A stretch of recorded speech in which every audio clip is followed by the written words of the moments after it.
Pelo sinal da Santa Cruz, livra-nos Deus, nosso Senhor, dos nossos inimigos, no nome do Pai, do Filho e do Espírito Santo. Amém.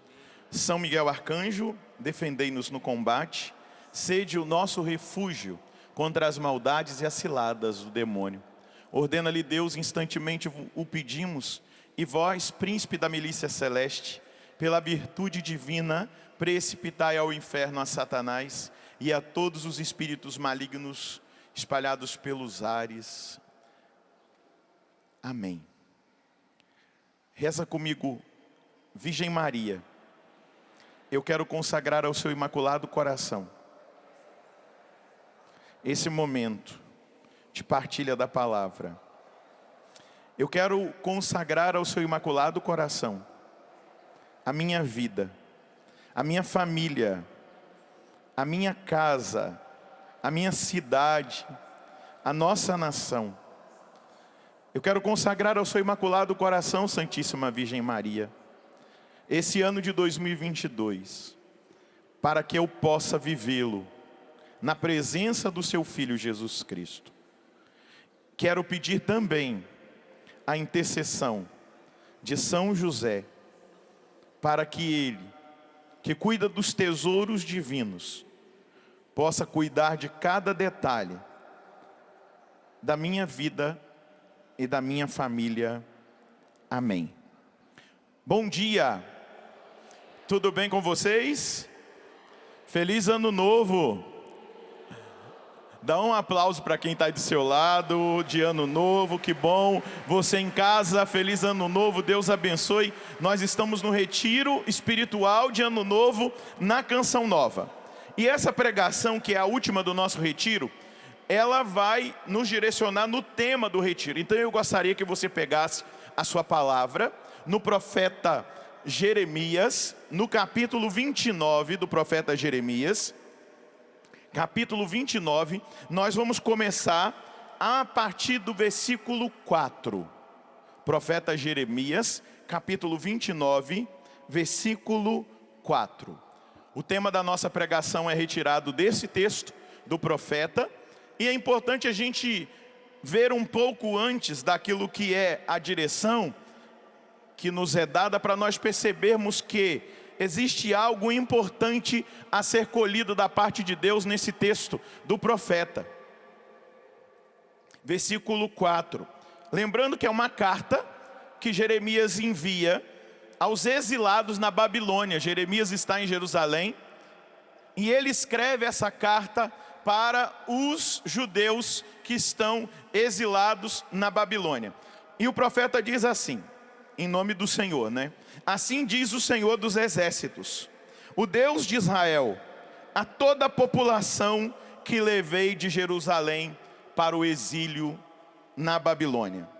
Construí casas para a vossa morada, vossa moradia, cultivai pomares para comerdes as frutas, casai-vos, gerai filhos e filhas, cuidai de casar vossos filhos e filhas, e que eles também gerem filhos e filhas. Multiplicai-vos aí, não vos deixeis diminuir. Empenhai-vos pelo bem-estar da cidade para onde vos exilei. Orai a Deus por ela, pois a felicidade desse lugar será a vossa felicidade.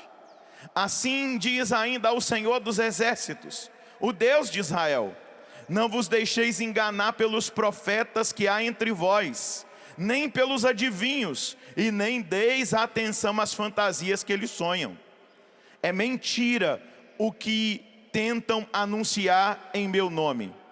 Não enviei nenhum deles, oráculo do Senhor. Pois assim diz o Senhor: decorridos 70 anos da Babilônia, vou olhar para vós.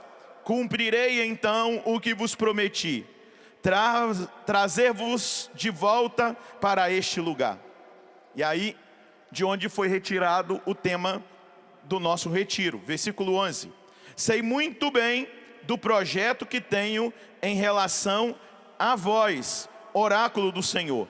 É um projeto de felicidade, não de sofrimento. Dar-vos um futuro, uma esperança.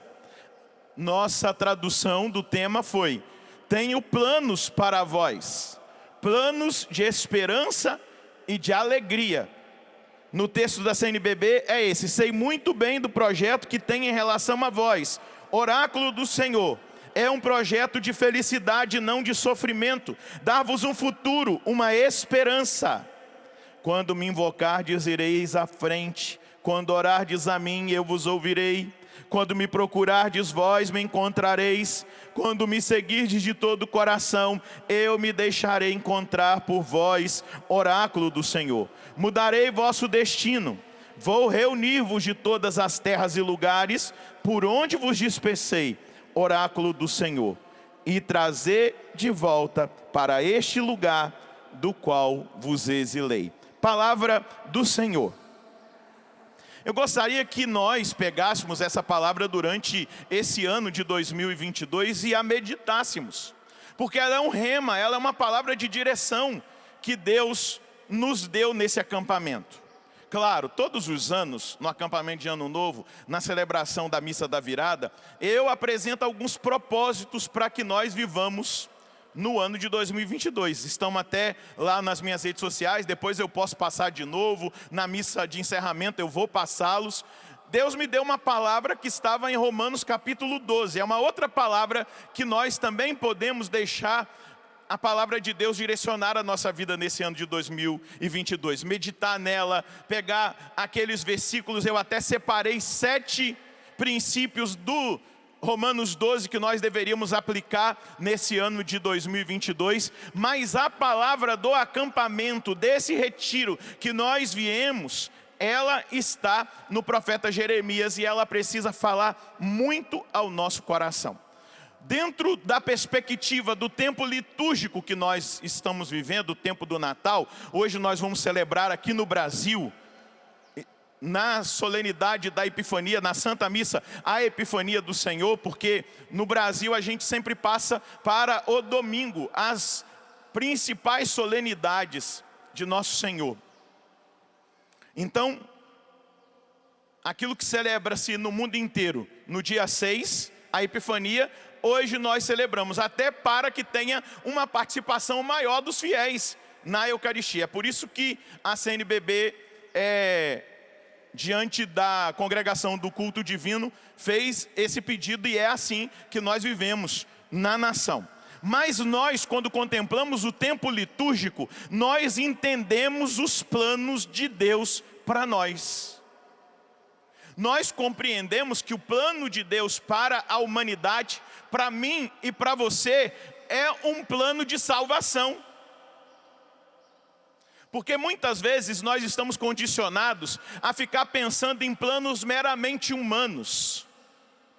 Infelizmente, pelo tempo que nós passamos na sociedade, pelo tempo que nós passamos diante, muitas vezes, das informações que nos são transmitidas dentro da realidade da sociedade, a gente acaba ficando mais voltado para as realidades materiais dessa terra e ficamos pensando em planos meramente para esta terra. E aí eu quero dizer para você já no início dessa pregação, eu não sou coaching, eu não sou outro tipo de coisa a não ser sacerdote, e o padre tem por missão apontar o céu para os fiéis, as coisas eternas, e não simplesmente as coisas desse mundo. As coisas desse mundo são influenciadas quando nós decidimos viver no eterno, que toca o tempo. Eu não vou ficar falando para você dizer, eu vou conseguir, eu vou aquilo. Não, é a graça de Deus. É me colocar debaixo da graça de Deus, é me colocar diante do entendimento que existe um plano de salvação e a mim cabe segui-lo. E a gente não pode perder isso de vista. O coach vai ajudar lá na empresa a pessoa a produzir melhor. Na igreja, nós missionários, a Canção Nova trabalha para que nós produzamos aqui nessa terra a realidade do céu pela nossa oração e a nossa consagração a nosso Senhor, a Nossa Senhora, na vivência da palavra. Fica entendido, porque senão a gente fica pensando em plano. Claro, eu vou planejar a minha vida para esse ano. E aí, dentro da direção espiritual, quando eu dirijo pessoas espiritualmente, eu as ensino a fazer um plano de vida. Porque se a gente não tiver um plano de vida também, a gente não reza, a gente não faz nada bem. Porque tudo é muito rápido, a gente se distrai demais. Se eu não estipulo horas para eu rezar, aquele tempo eu vou estar no trabalho. Se eu não estipulo horas para viver com a minha família, o tempo que eu preciso gastar também nessa fraternidade familiar, eu vou me perder. E aí eu vou querer rezar na hora que eu deveria estar com os meus. Aí eu vou querer sair, dar o golpe lá no trabalho para rezar na hora que eu deveria estar trabalhando. Fica tudo bagunçado, se não existe um plano. Mas a gente precisa entender que Deus traçou um plano de salvação, e isso nós não podemos perder de vista. Esse texto que nos inspira é um texto que vai provocar o nosso coração para uma dimensão sobrenatural, que daqui a pouco eu vou tocar nela mais para o fim da pregação, dentro daquilo que nós precisamos buscar e cultivar todos os dias da nossa vida, que é a virtude da esperança, sem a qual a gente se perde, sem a qual a gente perde o sentido de viver. Se nós não tivermos uma esperança, e a esperança cristã é o céu, a gente vai se desviar. E aqui o profeta exorta o povo exilado, não o povo que está em Jerusalém, um pequeno resto, mas aquela multidão que foi levada para o exílio em Babilônia. Ele exorta a que eles continuem vivendo bem. Você ouviu? Assim diz o Senhor dos Exércitos, o Deus de Israel, a toda a população que levei de Jerusalém para o exílio na Babilônia. Eu permiti, diz o Senhor a esse povo. Eu permiti, a minha providência permitiu. Não é por acaso que vocês estão no exílio. Eu estou tratando vocês, eu estou purificando vocês. E deixa eu dizer para você que está aqui, você que está em casa, nós também estamos no exílio. Aqui não é a nossa pátria definitiva, nós estamos de passagem por aqui. A nossa pátria definitiva é o céu, e é por isso que nós temos que pensar nos planos eternos. Nós precisamos fixar os nossos olhos nas coisas eternas. E aí o Senhor Deus diz para eles: construir casas para a vossa moradia, cultivai pomares para comerdes as frutas, casai-vos, gerai filhos e filhas, cuidai de casar os vossos filhos e as vossas filhas, multiplicai-vos aí e não vos deixeis diminuir. Olha o que o Senhor diz para eles, porque eles eram um povo escolhido. Daqui a pouco eu vou citar uma carta que foi escrita lá nos primeiros séculos por um cristão explicando para um pagão intelectual que queria saber o que era aquela religião. E esse pagão se chamava Diogneto. E nessa carta a Diogneto, o cristão vai revelar para ele que nós cristãos somos a alma do mundo. E se nós cristãos paramos de gerar filhos para o céu, se a gente começa a entrar na mentalidade mundana do controle de natalidade, se nós treinamos a nossa mente com conceitos pagãos e não com aquilo que é o ensinamento de Deus, como nós vamos mudar o mundo onde nós estamos? Como nós vamos ser aquilo que por vocação nós recebemos de Deus? Vós sois o sal da terra, vós sois a luz do mundo. Aí a gente só vai encolhendo como o povo. E aí você olha para os muçulmanos, eles só vão crescendo, tomando tudo. Porque cada muçulmano tem 12, 15 filhos. E a gente que recebeu de Deus a palavra multiplicai-vos, crescer e multiplicar, a gente vai encolhendo, cedendo ao pensamento do mundo, cedendo às estruturas de planejamento dessa realidade mundial que quer exatamente, dentro do seu planejamento, diminuir a população mundial. E a gente vai cedendo. Casai-vos, gerai filhos e filhas, cuidai de casar os vossos filhos e as vossas filhas, e que eles também gerem filhos e filhas, multiplicai-vos aí, não vos deixeis diminuir. Multiplicai-vos aí, porque um dia eu vos trarei para cá.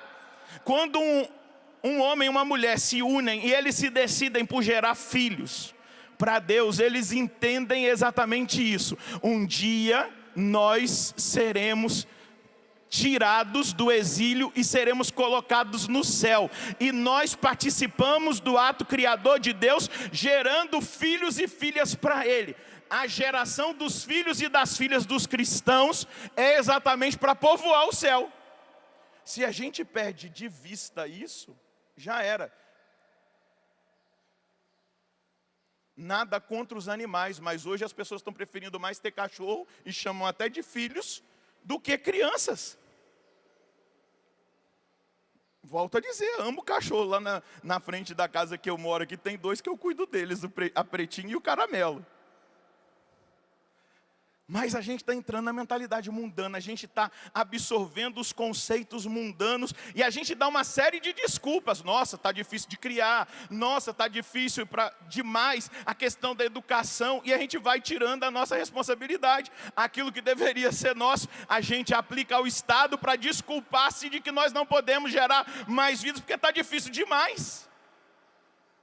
Abandonando aquilo que é o chamado de Deus.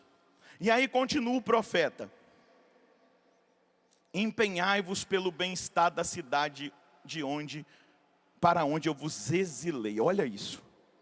Orai a Deus por ela, pois a felicidade desse lugar será a vossa felicidade. Porque a tendência poderia ser odiar a Babilônia.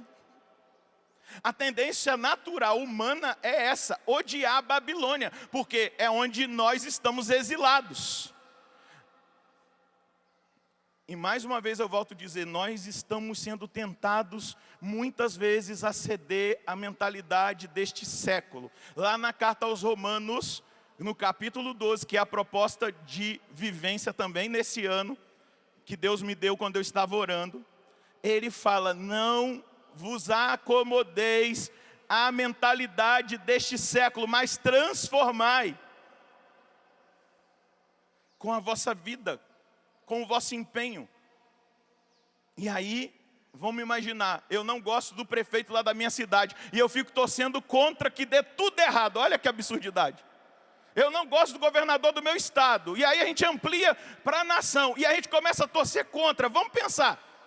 Deus disse ao seu povo: olha, vocês estão exilados na Babilônia, vocês estão passando perrengue demais aí, está tudo muito difícil. Vocês gostariam de estar em Jerusalém, a cidade santa. Vocês gostariam de estar adorando ao Deus único e verdadeiro no templo. Mas eu vos digo, trabalhai pelo bem-estar da vossa cidade. Orai por ela, porque a felicidade dela é a sua felicidade. Quando tudo dá errado, a gente é tão lento no pensar, tão lento no raciocinar, a gente tem tanta dificuldade de olhar com os olhos espirituais e entender o caminho que Deus quer que nós façamos. O apóstolo Paulo vai dizer que é uma obrigação dos cristãos orar pelas autoridades. Eu estou só aqui citando uma realidade que Deus está dizendo na palavra para o povo que está no exílio. Mas a gente é tão lento, às vezes a gente fica tão mundano, a gente fica tão politizado. Ao invés de ser cristão, a gente se torna quase partidário político. E a gente fica ali torcendo para que tudo dê errado, porque eu não gosto daquela pessoa. E o dar errado prejudica a todo mundo, inclusive a nós, a nossa família, a nossa estrutura. A destruição alcança a nós e Deus vai dizer: olha, empenhai-vos pelo bem-estar da cidade para onde eu vos exilei. Orai a Deus por ela. Ei, queridos, qual é o nome da sua cidade? Nós estamos em Cachoeira Paulista. Bate o pé e deixa eu ouvir o pé dos que estão em Cachoeira Paulista.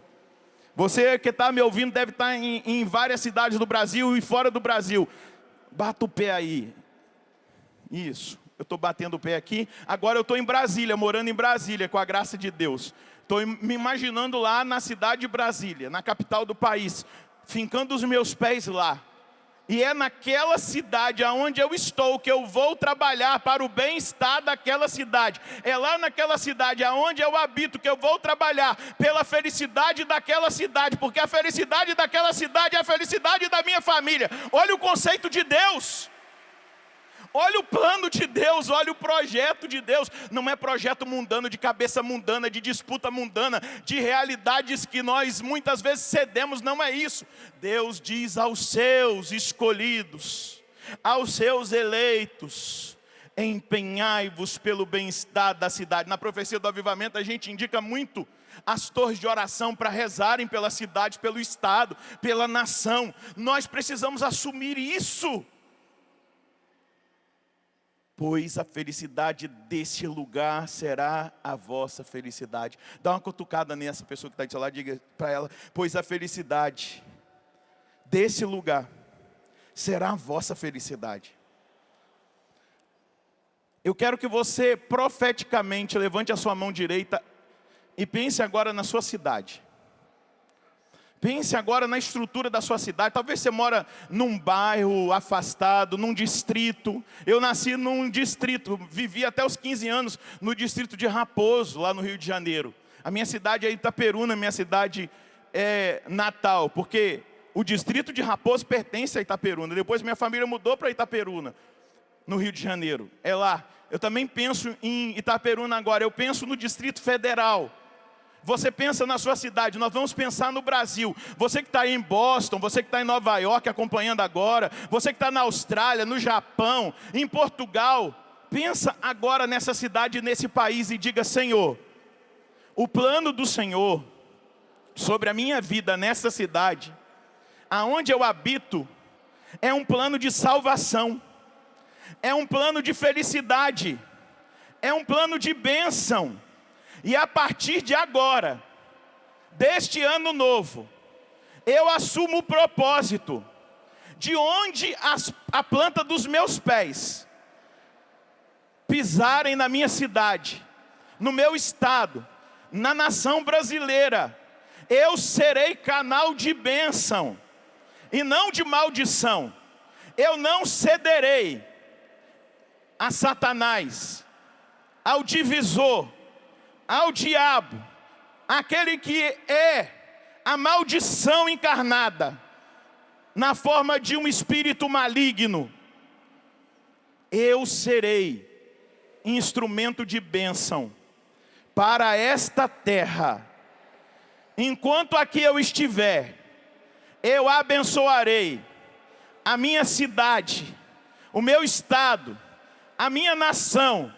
Eu abençoarei aqueles que estiverem exercendo cargos públicos, mesmo que a tentação venha, para que eu deseje o mal, para que eu amaldiçoe, mas em vista da sua palavra, eu, Padre Roger Luiz da Silva, me comprometo a fazer exatamente isso. Eu vou me empenhar pelo bem-estar da cidade. Eu vou orar a Deus por ela, pois a felicidade deste lugar será a minha felicidade da minha família. Amém. Aleluia. Pode aplaudir o compromisso do seu irmão e o seu. O que eu estou tentando fazer? Colocar os nossos olhos nos planos de Deus e não nos planos mundanos, não nos planos desse mundo. Nós estamos nessa terra e precisamos ser a diferença. Ou a gente é a diferença, ou a gente vai trair a nossa vocação cristã. Eu espero que você esteja me entendendo.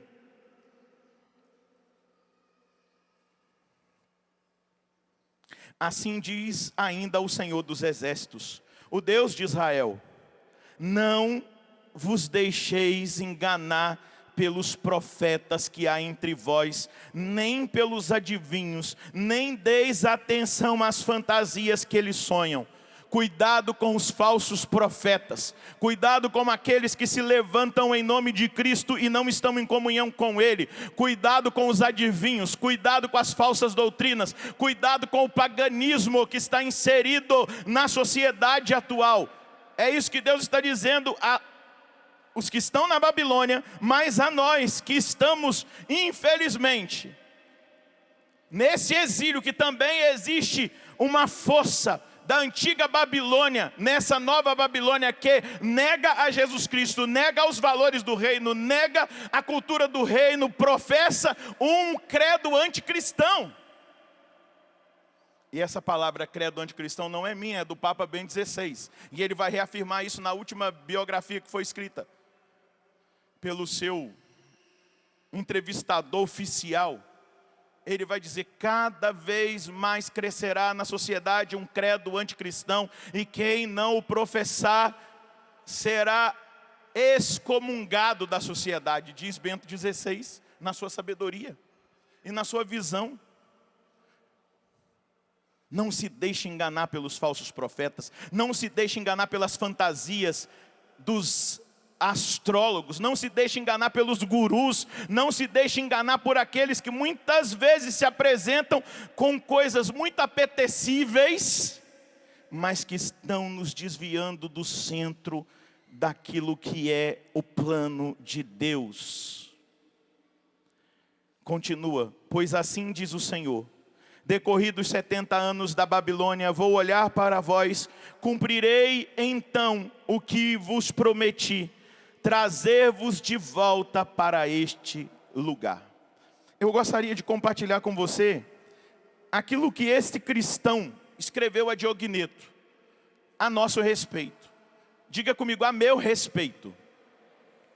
Veja só, lá nos primeiros séculos, onde a igreja era perseguida, ele vai trazer esta palavra: os cristãos não se distinguem dos outros homens, nem por sua terra, nem por sua língua, nem por seus costumes. Eles não moram em cidades separadas, eles não estão isolados. Por que não moram em cidades separadas? Porque nós precisamos ser a bênção para as cidades onde nós estamos. Eles não moram em cidades separadas, não falam línguas estranhas, nem tem qualquer modo especial de viver. A sua doutrina não foi inventada por eles, nem se deve ao talento e à especulação de homens curiosos. Eles não professam, como os outros, nenhum ensinamento humano. Pelo contrário, mesmo vivendo em cidades gregas e bárbaras, conforme a sorte de cada um, e adaptando-se aos costumes de cada lugar, quanto à roupa, ao alimento e a todo o resto, eles testemunham um modo de vida admirável. Eu vou repetir: eles testemunham um modo de vida admirável. Você que me ouve pela Canção Nova, você que está aqui, você que vai receber depois essa mensagem, essa pregação, Deus está nos chamando a voltar para essa realidade em que este cristão testemunha deles mesmos. Nesse tempo de perseguição, de ideologias, de credo anticristão, no mundo em que nós vivemos, nós precisamos voltar a viver de uma forma cada vez mais intensa a nossa fé, essa busca pela santidade, que nós sejamos como eles, como esses cristãos. O modo de viver dos cristãos é um sinal. Eles vivendo em cidades gregas, conforme a sorte de cada um, adaptando-se aos costumes de cada lugar, quanto à roupa, o alimento e a todo o resto, eles testemunham um modo de vida admirável. Qual é o nome da sua cidade? Hoje eu moro em Brasília. Eu preciso viver de um modo admirável em Brasília. E sem dúvida, paradoxal o modo deles viverem. Vivem na sua pátria, mas como se fossem forasteiros. Participam de tudo como cristãos e suportam tudo como estrangeiros. Toda pátria estrangeira é sua pátria, e cada pátria é para eles estrangeira. Casam-se como todos, geram filhos, mas não abandonam os recém-nascidos. Compartilham a mesa, mas não o leito. Vivem na carne, mas não vivem segundo a carne. Repita comigo: vivem na carne, mas não vivem segundo a carne. Moram na terra, mas têm a sua cidadania no céu. Repita comigo: moram na terra, mas têm a sua cidadania no céu. Obedecem às leis estabelecidas, mas com a sua vida superam todas as leis. Como a sua vida superam todas as leis. Meu Deus, nós precisamos voltar a viver assim.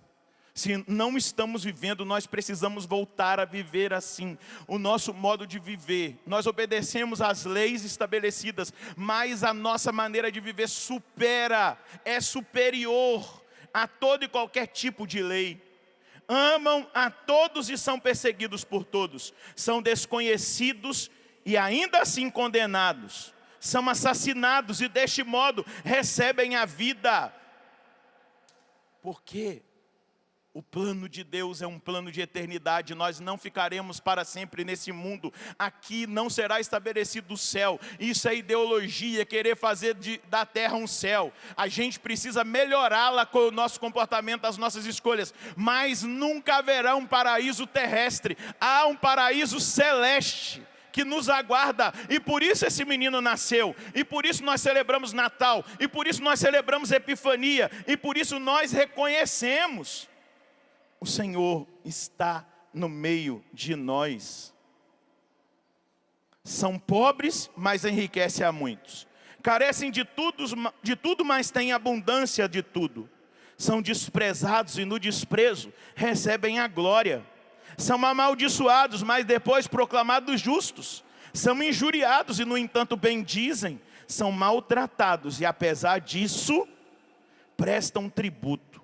Fazem o bem e são punidos como malfeitores. São condenados, mas se alegram como se recebessem a vida, porque os olhos estão voltados para o plano eterno de Deus, que é um plano de salvação, e não um plano de pertencimento a essa terra pela eternidade. Não, nós somos cidadãos somos cidadãos do céu.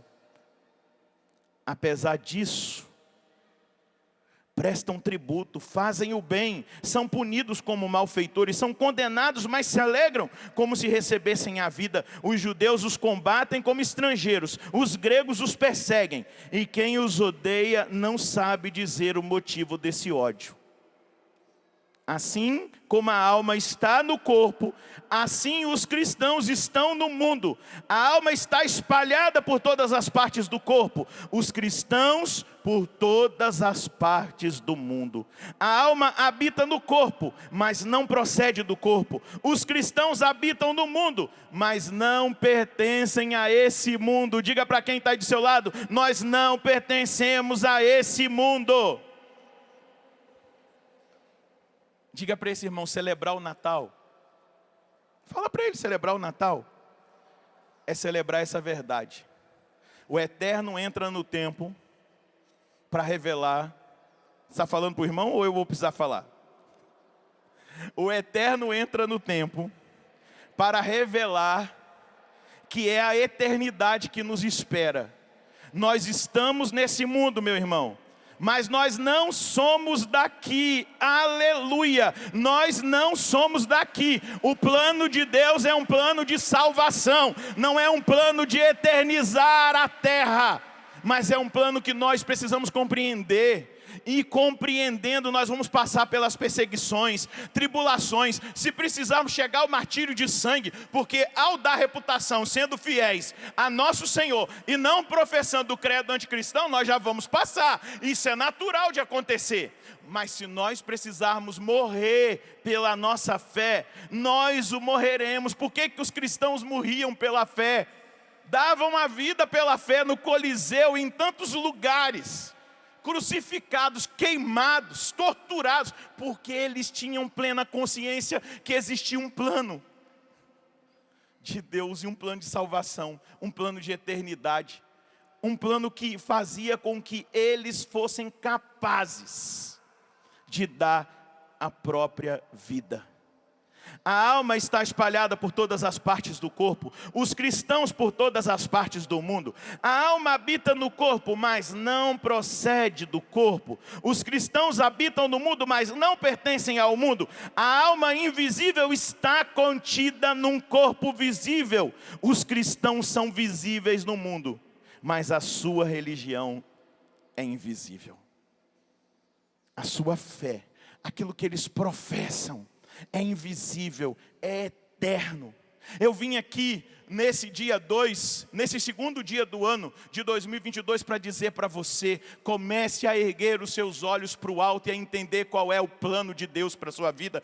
Comece a erguer os seus olhos para o céu e a desejar esse céu. Comece a erguer os seus olhos para a eternidade, a felicidade, a bem-aventurança eterna, e faça de tudo para que a graça de Deus possa se alargar na sua vida, para que você se abra a essa santidade que Deus quer estabelecer em você. E aí, nós estamos ainda numa pandemia, e nós podemos dizer como o apóstolo Paulo, lá na carta aos Romanos, quando o apóstolo Paulo, no capítulo 8, ele vai no versículo 13, nos ensinar como viver os momentos difíceis. E eu sei que você viveu assim. Se você está aqui, é porque você viveu assim esse momento difícil que nós passamos. O mais difícil, parece que já passou. Tomara que não volte.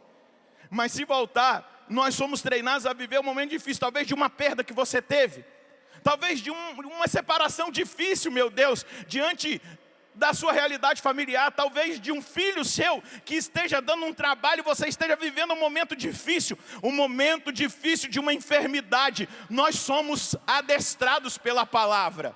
Onde o apóstolo Paulo, na carta aos Romanos, no capítulo 8, no versículo 13, vai tirar os nossos olhos dessa terra e vai nos ensinar como viver aqui na terra, como é no céu.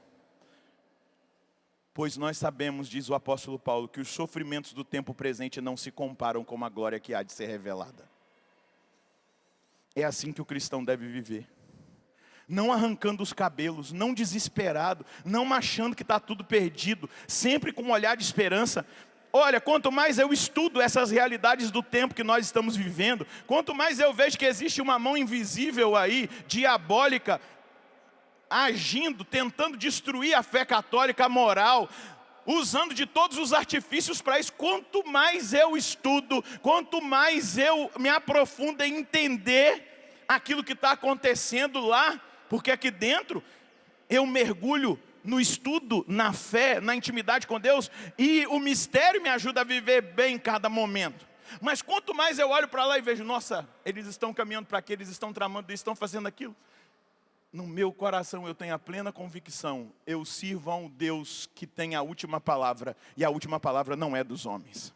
A última palavra não são dos poderosos desse mundo. A última palavra não são daqueles que estão aí por trás dos governos, ditando ordens, leis, normas, mudando o pensamento, o comportamento das pessoas.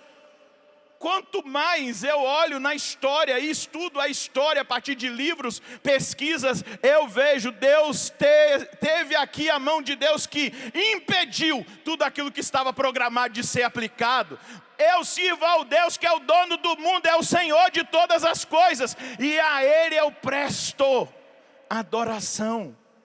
Como viver na tribulação, como viver na prova, se a prova se avizinhar de você nesse ano de 2022, se coisas não tão legais acontecerem, eu sei que os sofrimentos do presente tempo não se comparam com a glória que há de ser revelada no Cristo sobre a minha vida. Eu sei que a enfermidade não pode me derrotar, porque a vitória já foi conquistada. Eu sei que as estruturas desse mundo não prevalecerão, porque Jesus já venceu o mundo. E eis a vitória que vence o mundo, a nossa fé. Você quer vencer o mundo? Viva a fé católica.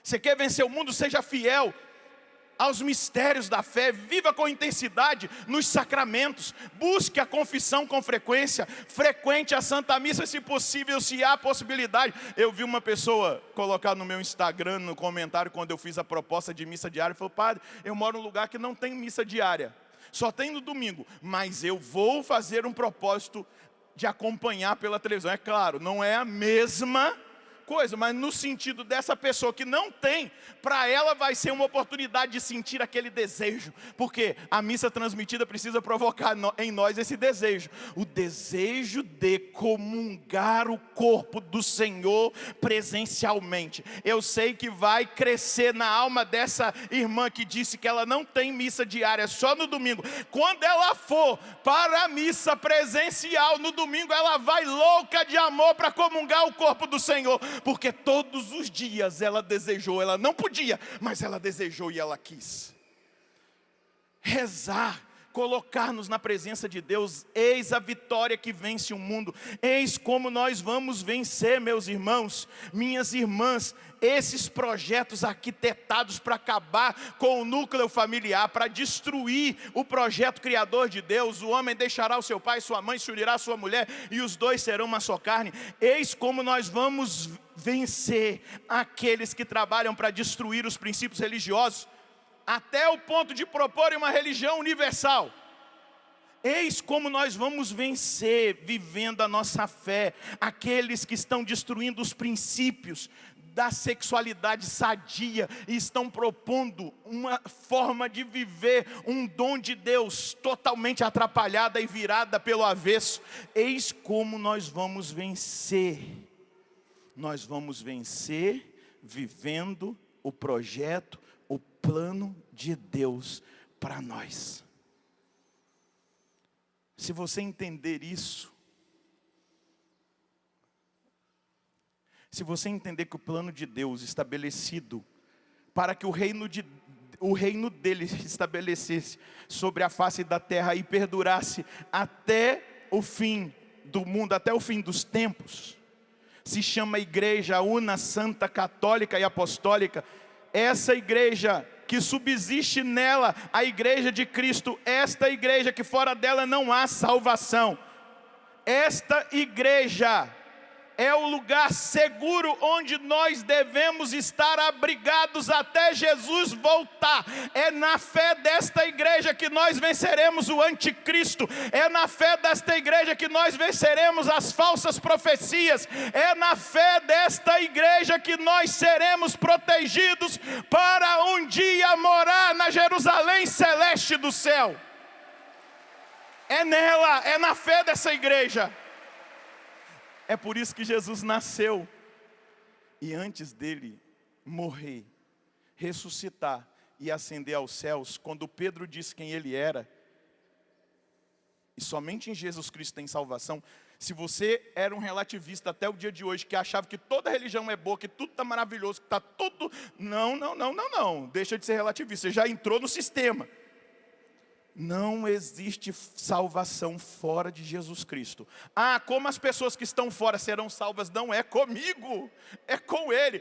Ele é o Redentor. E aqui o que eu estou dizendo, eu não estou condenando ninguém que está fora. Eu só estou proclamando algo que está dentro, edificado pela palavra e fundamentado pela Santa Igreja Católica. Agora, quem está fora, como vai ser salvo? É Jesus que vai resolver esse problema. Mas nós precisamos entender que nós precisamos trazer as pessoas para conhecê-lo a partir do nosso testemunho, trazer as pessoas para debaixo do teto da igreja, onde há proteção, trazer as pessoas para que vivam esse plano. A igreja faz parte do plano salvífico de Jesus Cristo. Existe um movimento de desigrejados, e isso é uma tentação diabólica. Nós precisamos viver a vida eclesial. A pandemia já está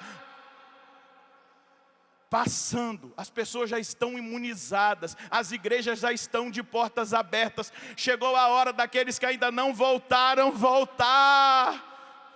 Chegou a hora daqueles que ainda não voltaram, retornar para a vida eclesial, porque esse foi o pensamento de Jesus Cristo para a nossa salvação. O plano de Jesus para nos salvar passa pela igreja.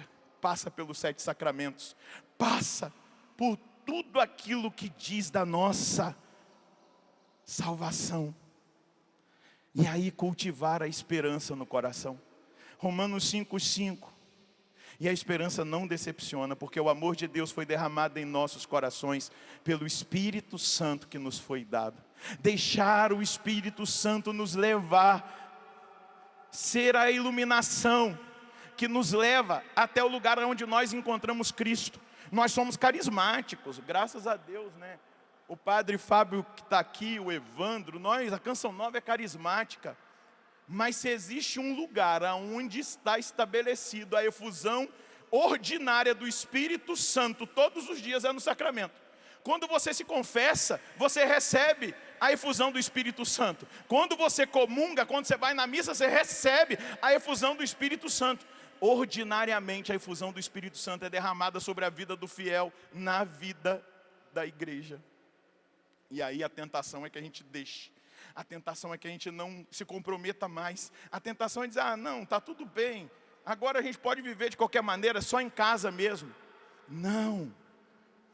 A esperança não decepciona. E o que é a virtude da esperança? A virtude teologal, que Deus infundiu na nossa alma a partir do nosso batismo. Ela trabalha na nossa vontade. E o que é essa virtude da esperança? Ela provoca, ela promove em nós uma confiança com plena certeza de que nós alcançaremos a vida eterna e os meios necessários para chegar até ela, não apoiados em nós mesmos, mas apoiados no auxílio onipotente de Deus. O objetivo primeiro da esperança é colocar no nosso coração, colocar na nossa vida diária o desejo pela bem-aventurança e a felicidade eterna no céu. Em segundo lugar, a busca pelos meios que nos conduzem para essa salvação. A esperança, ela trabalha na nossa vontade. E a esperança não decepciona. A esperança vai nos levando a confiar na misericórdia, na fidelidade de Deus, nas suas promessas.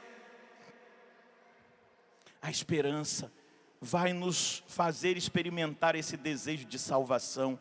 Esse desejo que tomou. Quando a gente chega na vida de perfeição, quando a gente já está numa vida de perfeição, como muitos santos viveram e experimentaram, a gente chega ao nível de desejar morrer para estar no céu. Não tirar a nossa vida, de jeito nenhum, isso aí não. Mas o desejo de ver a Deus vai crescendo na alma do santo, que ele deseja. O Padre Pio desejava morrer para encontrar o Senhor. O apóstolo Paulo vai dizer, viver para mim é Cristo, morrer para mim é lucro. É isso. Vai ficando de pé.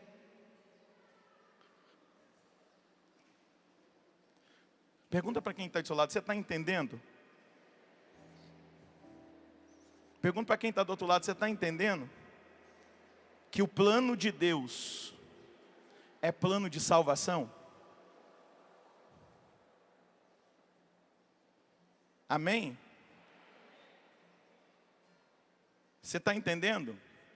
Quem está entendendo, levanta os 2 braços e diga glória a Deus. Então aplauda aquilo que Deus inspirou a Canção Nova nesse retiro. A partir de agora, sem mim, nada podeis fazer. Feche os seus olhos. Levanta os seus 2 braços na presença do Senhor. Peça a Deus essa graça. Peça a Deus essa graça de viver uma fé cada vez mais viva, cada vez mais determinada, cada vez mais enraizada na fé da igreja. Abra os seus lábios, a sua boca e fala, Deus, eu quero viver essa fé. Porque eu sei que o seu projeto é projeto de felicidade. Eu sei que o seu projeto é projeto de um futuro. Eu sei que o seu plano é um plano de esperança. Eu sei que o seu plano é um plano de salvação. E agora eu te peço, me faça crescer na fé. Retira tudo aquilo que sejam empecilhos, para que eu viva de fé. A partir de agora, tudo o que eu fizer vai ser com o Senhor. Eu vou obedecer a palavra de João 15:5. Sem mim nada podeis fazer. Eu farei com o Senhor. Somente em Ti, somente na Sua presença. Eu quero que a minha vida seja conduzida por Ti. Eu quero que os meus dias sejam conduzidos por Ti. Eu quero que os meus passos possam ser dados na direção do céu. Eu quero que a minha vida esteja em conformidade com o céu. Eu quero que a minha vivência cristã influencie esse mundo. Eu quero que a minha maneira de viver atraia os olhos daqueles que estão perdidos, buscando um motivo de viver, e eles vejam essa alegria, essa esperança, que nem em crise financeira, que nem em pandemia mundial eu perco. Mas a minha confiança está em Ti, a minha esperança está no céu. Os meus olhos estão voltados para a eternidade. E nessa manhã de domingo da Epifania, revela-te a nós, Senhor. Revela-te a este povo. Comunica a alma de cada um de nós essa graça, e nos faça experimentar aquilo que o Senhor estabeleceu para cada um de nós. Vai orando no Espírito, solta a sua voz. Senhor, que nós sejamos tomados pela graça do céu. Que nós sejamos envolvidos agora nessa linguagem celeste. Que agora aquilo que nos prendia, a mentalidade mundana que atingiu-nos a cada um de nós, aquilo que a mídia, aquilo que, Senhor Deus, foi semeado pela cultura corrompida, aquilo que até mesmo em vias de educação acabou nos contaminando, aquilo que nos fez presos a este mundo, possa agora, Senhor, possa agora, nesse exato momento, a partir dessa linguagem celeste que nós falamos na Sua presença, onde o apóstolo Paulo diz que aquele que fala em línguas fala de uma forma que Deus compreende, ergue os seus braços e aumenta o volume da sua voz. Eu quero pedir que Deus te leve a uma experiência de céu nessa hora. O Eterno entrou no tempo para mostrar a cada um de nós que nós somos eternos e que nós viveremos na eternidade feliz.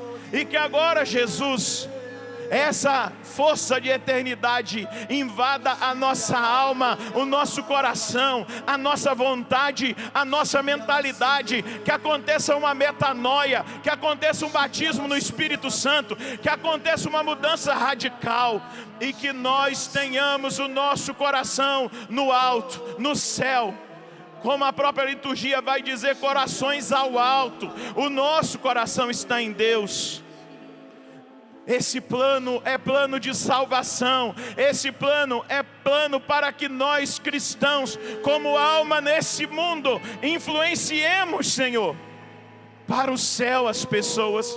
A começar de nós, na nossa casa, na nossa família. A começar de nós, Senhor. Iera na Maria na Maria na Baria na bara la bara la baria la bara la baria la la era la banara Maria re candara bara bandara bararia la bararia re ori andara banara mandara banarie shi re candara baria andara baria andara baria andara baria re shiriera na Maria re. Se os bons combates eu não combater, minha coroa não conquistarei. Se minha carreira eu não completar, de que vale a minha fé tanto guardar? Se perseguido aqui eu não for, sinceramente um cristão não sou. A tua glória quero conhecer, viver a experiência de sobreviver. Ergue os seus braços lá no alto. Canta. Viver pra mim é Cristo. Viver pra mim é Cristo. Morrer pra mim é ganho. Não há outra questão. Quando se é cristão, não se para de lutar. Triunfarei sobre o mal. Conquistarei troféus. Não há outra questão. Quando se é cristão, não se para de lutar até chegar ao céu. Senhor, eu quero pedir nessa hora. No meio de nós existem pessoas que estão iniciando no caminho. Existem pessoas que já estão mais avançadas na sua vida espiritual. Outras que talvez, Senhor, já estejam num estágio de um caminho de santidade mais radical, de perfeição. Mas que a cada um de nós essa força da esperança e da fé, movidas pelo amor ao Senhor, possa ser enraizada, fundamentada, e que os nossos olhos, o nosso coração permaneçam naquele que é o seu plano para a nossa vida, o seu projeto, a felicidade, a alegria verdadeira, a esperança, que é a eternidade, que é o céu. Sela no início desse ano de 2022 em nós, para que assim nós caminhemos dia após dia, até o Senhor nos chamar, ou até o Senhor voltar na sua vinda gloriosa. No nome do Pai, do Filho e do Espírito Santo. Pode aplaudir o plano de Deus para a sua vida e canta mais uma vez. Se os bons combates, se os bons combates eu não combater, minha coroa não conquistarei. Se minha carreira eu não completar, de que vale a minha fé tanto guardar? Se perseguido aqui eu não for, sinceramente um cristão não sou. A tua glória quero conhecer, viver a experiência de sobreviver.